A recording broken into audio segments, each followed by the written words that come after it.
Hello students, welcome to 7th maths class.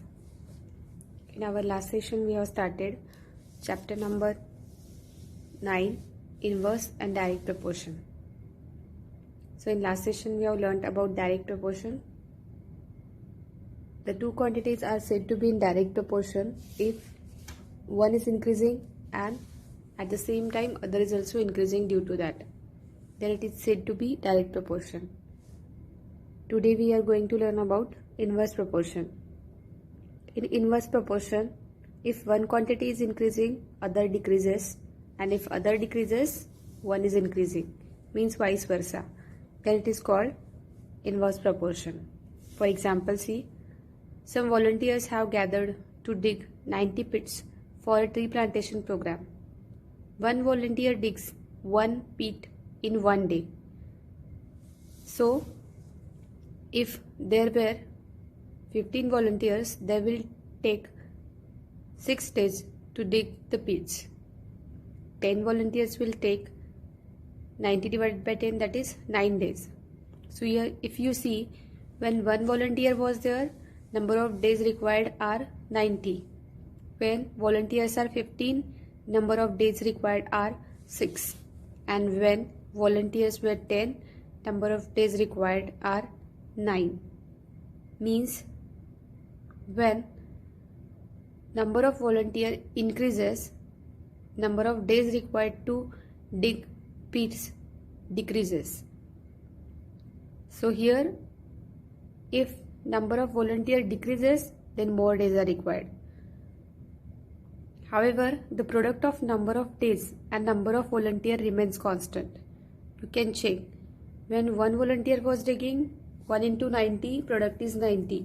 When 15 volunteers were digging, 15 into 6 days, that is 90. And when 10 volunteers were digging, the product 10 into 9 days is 90. Means in inverse proportion, product always remains same.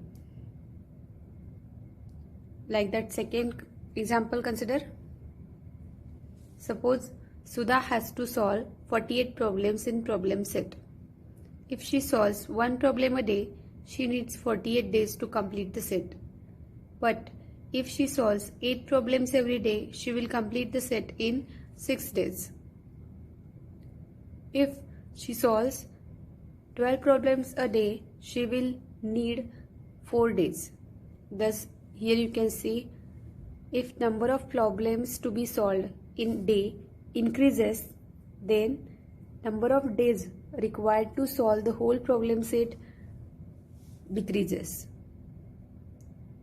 Thus, the number of problems solved in a day and number of days needed are in inverse proportion.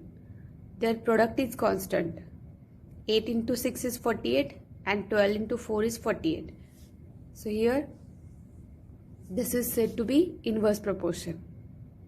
So while solving problems on this, first we have to identify whether that proportion is direct or inverse. If ratio of quantities is constant, then it will be direct proportion, and if the product is constant, then it is inverse proportion.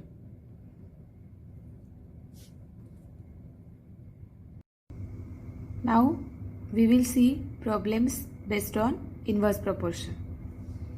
First is 15 workers take 8 hours to build a wall. How many hours will 12 workers need to build the same wall? First we have to identify which type of proportion it is. For 15 workers, 8 hours are needed. Now workers are 12. Then for 12 workers, how many hours are needed? If you see here, workers are decreased. So obviously as persons or workers are less, number of hours will increase. So it's reduced and this is increasing. Means this proportion is not direct but it is inverse. So in inverse proportion, the product of two quantities is same. That's why 15 into 8 is equal to 12 into x. So this 12 we will take this side, it will go in denominator as division. So 15 into 8 divided by 12. 4 2s are 8, 4 3s are 12. Again 3 1s are 3, 3 5s are 15. So 5 into 2 is equal to x. So x is equal to 10. Thus 12 workers will take 10 hours to build the wall. Next question is, a 40-page class magazine is to be written. If one student would require 80 days to write it, how many would 4 students require? So if one student is writing that, he will complete in 80 days. Now if 4 students are writing, how many days? For that consider it's a x days. So here if you see, number of students increases. If number of students are more, then number of days required to complete that will reduce. So it is inverse proportion. So here product will remain constant. 1 into 80 is equal to 4 into x. So it will be 1 into 80 is equal to 4 into x. Now this 4 we will take this side. 80 divided by 4 is equal to x. So x is equal to 20. That's why 4 students will require 20 days to complete that magazine. Now we will move towards practice set 38. 5 workers take 12 days to weed a field. How many days would 6 workers require? How many would 15 take? So 5 workers weeds the farm in 12 days.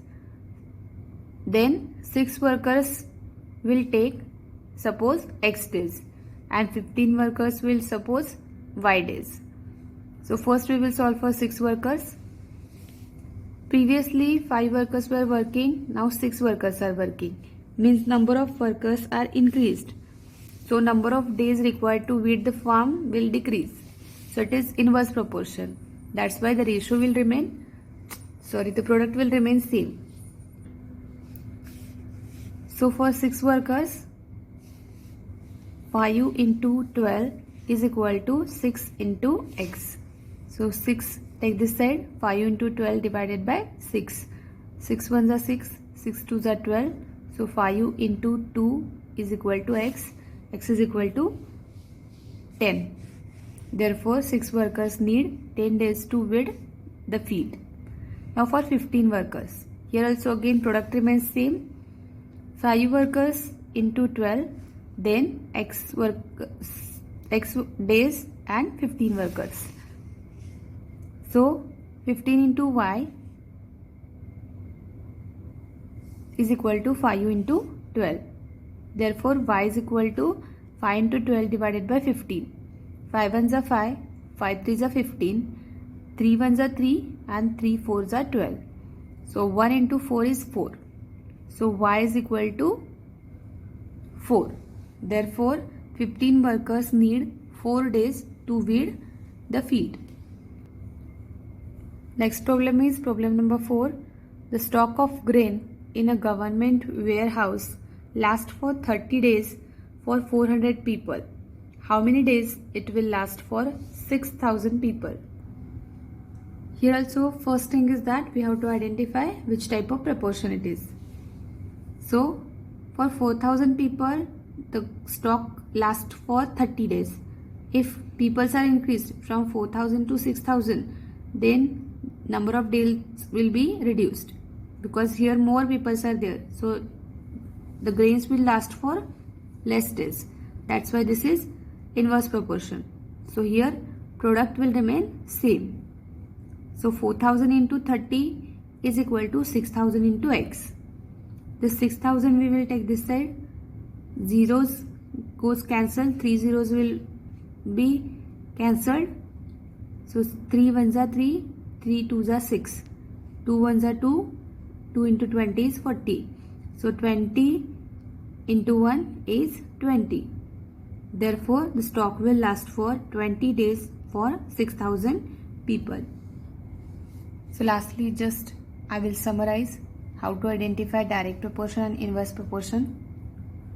In direct proportion, if first quantity increases, second also increases. Or if first quantity decreases, second also decreases, then it will be direct proportion. Also important thing is the ratio of these two quantities is always constant in direct proportion. Whereas in inverse proportion, if first quantity increases, second decreases, or first quantity decreases, second quantity increases, then it will be inverse proportion. And in inverse proportion, product always remains constant.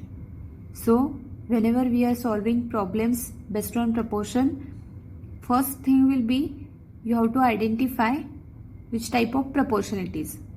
Then we can choose ratio is constant or product is constant and go for the answer. So in this way, practice set 38, question number 1 and 4 I have completed. Now second and third will be homework for you along with solved examples in this video. So complete that in your notebook.